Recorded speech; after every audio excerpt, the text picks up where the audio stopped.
मित्रांनो नमस्कार, पुन्हा एकदा स्वागत आहे आजच्या या छोट्याशा व्हिडिओमध्ये. आरती आज ही जी हळद आम्ही काल उकळवून घेतली होती ती कालपासून वळवायला सुरू केलं आहे. आजचा दुसरा दिवस आहे आणि असेच आम्हाला किती दिवस वळवायचे आरती हे? 8-10 दिवस तरी आगे चांगलं कडकडीत ते वाजलं पाहिजे.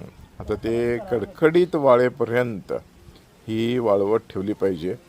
तर मागच्या वेळेला मित्रांनो आम्ही एक वेगळा प्रकार करून पाहिला होता. मागच्या वेळेला आम्ही हळद काढली, ती छोटे छोटे तिचे तुकडे केले, उन्हामध्ये वाळवले आणि लगेचच तिची हळद पूड केली. पण यावेळेला आम्ही जरा दुसरा प्रोसेस करतो आहे आणि तो दुसरा प्रोसेस असा आहे की आम्ही हळद काढली आणि कालच्या व्हिडिओमध्ये जसं आपण पाहिलं तसं आम्ही ती उकळवून घेतली आणि आता ती वाळवून त्याच्यानंतर तिचे छोटे छोटे तुकडे करून किंवा तिला ठेचून मग तिची पावडर करायची आहे. तर असं हे प्रोसेस जे आहे ते थोडंसं लांब आहे, पण त्याच्यातून जी हळद मिळणार ती पूर्णपणे ऑर्गॅनिक आणि एकदम प्युअर अशी मिळणार. तर आतासुद्धा तुम्हाला एक छोटीशी गोष्ट जी आहे ती दाखवू इच्छितो. म्हणजे अजूनही माझ्याही ती गोष्ट लक्षात आलेली नाही आहे, पण हा जो रंग आहे हळदीचा हा वेगळा आहे आणि जे आपण बाजारातून हळकून विकत घेतो ना ते एकदम पिवळं धमक असते.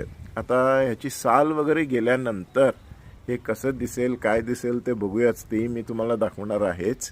आणि सध्या ह्या एकाच कामामध्ये आम्ही झुंपलेलो आहोत, तेव्हा दुसरे काही नवीन व्हिडिओज टाकू शकत नाही आहे, कारण आता उन्हाळा आहे आणि शेतामध्ये बाकीची काहीच कामं सुरू नाही आहेत. तर फक्त स्वच्छतेचं काम आहे ते अधूनमधून ज्या वेळेला आम्ही सुरू आहे काम, ते अधूनमधून एखादा व्हिडिओ मी स्वच्छतेच्या बाबत टाकेन. पण सध्या हे हळदीचा जो प्रोसेस आहे हा पूर्ण झाला की आता ह्याची ज्या वेळेला पुढची स्टेप होईल साधारणपणे 8-1 दिवसाने, त्यावेळेला नक्की पुढचा व्हिडिओ हळदीविषयी टाकेन. तर धन्यवाद मित्रांनो, आपण सगळेजण व्हिडिओज पाहताय, लाईक करताय, कॉमेंट्स जरूर करा. काही सजेशन असतील तर द्या. तुमचे सजेशन जे आहे त्यांचं स्वागतच आहे. You are most welcome. आणि दुसरी महत्त्वाची गोष्ट म्हणजे बेल आयकॉनला नक्की क्लिक करा, म्हणजे सगळे व्हिडिओज तुमच्यापर्यंत पोहोचत जातील.